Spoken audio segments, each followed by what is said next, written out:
வணக்கம். இன்னைக்கு இந்த வீடியோவில் என்ன பார்க்க போகிறோம் அப்படின்னா, நிஃப்டியில் இன்ட்ராடேட் பண்ணுறதுக்கு சிம்பிளான ஸ்ட்ராட்டஜி தான் நம்ம பார்க்க போகிறோம். ஃபர்ஸ்ட் அதுக்கு நமக்கு சப்போர்ட் அண்ட் ரெசிஸ்டன்ஸ்னா என்ன தெரிஞ்சிருக்கணும். அதுக்கு ஒரு சிம்பிளான எக்ஸாம்பிள், நீங்கள் உங்கள் வீட்டில் இருக்கீங்க, அங்கேருந்து வெளில ஒரு பிளேஸ்க்கு போகலான்னு டிசைட் பண்ணி கிளம்பி அந்த பிளேஸ்க்கும் ரீச் ஆகிட்டீங்கன்னு வச்சுக்கோங்க. இங்கே உங்கள் வீடு சப்போர்ட் இருக்கும். அப்புறம் நீங்கள் போய் சேர்ந்தீங்க பார்த்தீங்களா, அந்த பிளேஸ் வந்து ரெசிஸ்டண்ட்டாக இருக்கும். இது ஃபர்ஸ்ட் எக்ஸாம்பிள். செகண்ட் எக்ஸாம்பிள் என்னென்னா, நீங்கள் வீட்டிலேருந்து கிளம்பி ஒரு பிளேஸ்க்கு போயிருப்பீங்க.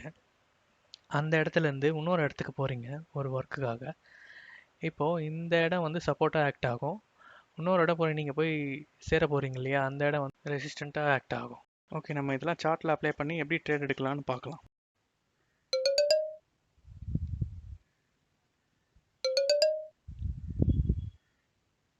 நான் இப்போ நிஃப்டி 28 ஏப்ரல் 2021 சார்ட் வந்து இது எடுத்திருக்கேன்.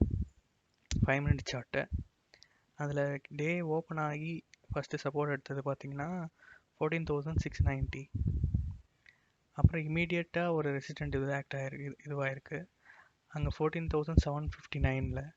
அங்கேயே கொஞ்ச நேரம் வந்து மார்க்கெட் இருந்திருக்கு. அதுக்கப்புறம் ஒரு பிரேக் அவுட் ஆகி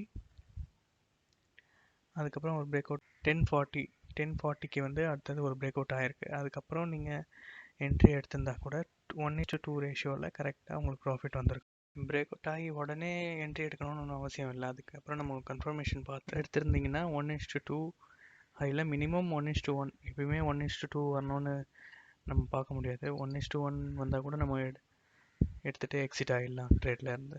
ட்ரெண்டிங் மார்க்கெட்னால் நம்ம 1:2 1:2 மேலேயே வரும் நம்ம எதிர்பார்க்கலாம். ட்ரெண்டிங் மார்க்கெட் இல்லைன்னா அது நம்ம பார்க்க முடியாது. 1:1 அந்த மாதிரி தான் எடுத்துகிட்டு நம்ம எக்ஸிட் ஆகணும். மார்க்கெட் சைட்வேஸில் இருக்கும் போது மட்டும் ட்ரேட் பண்ணாதீங்க. ஏன்னா நம்ம லாங் போகும்னு நினைப்போம், அது ரிவர்சல் ஆகி கீழே போகிற சான்சஸ் இருக்குது. ஸோ எப்படி போகும்ன்ட்டு நம்ம இது பண்ண முடியாது. ஸோ அப்போ மட்டும் நம்ம ட்ரேட் பண்ணாமல் ட்ரெண்டிங் மார்க்கெட்டில் அப்போ பார்த்து ட்ரேட் பண்ணால் ப்ராஃபிட் எடுக்கலாம். அதே மாதிரி டெய்லிலாம் இன்ட்ரா ட்ரேட் பண்ணாதீங்க.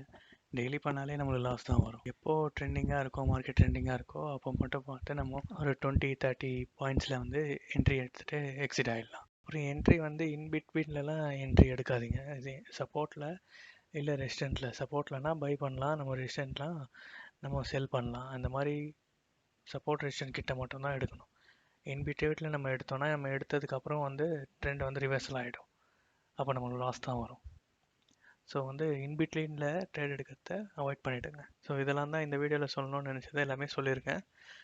நெக்ஸ்ட் வீடியோவில் சிபிஆர் எப்படி யூஸ் பண்ணி எப்படி ட்ரேட் எடுக்கணும்னு பார்க்கலாம். புரிஞ்சிருக்கும்னு நினைக்கிறேன். புரிஞ்சிருந்தா லைக் பண்ணுங்கள், ஷேர் பண்ணுங்கள், மறக்காமல் சப்ஸ்கிரைப் பண்ணுங்கள். தேங்க்யூ.